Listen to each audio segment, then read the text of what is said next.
التمن لحم طريقة كلش طيبة وسهلة. اللحم صار بيها بخته والتمن يخبل من حيث الطعم واللون. سيبوها لعزايم رمضان. لتحضير اللحم موعد زبد بجدر، حمست بيه البصل وخليت له كركم، بعدين ضفت له اللحم والفلفل الأسود، خليت لهم البهارات الصحيحة اللي هي دارسين، كبابة، هيل أخضر، هيل أسود وورد، وآخر شي خليت المعجون وحمسته ويا اللحم.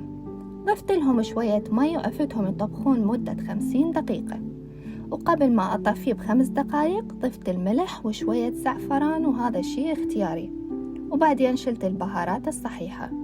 لتحضير التمن نقعت لوز وفستق بمي ورد، طاوة موعد زبد وحمست بيه الجزر، وأول ما تغير لونه ضفت له الزرش، كرملتهم بشوية شكر وطفيتهم.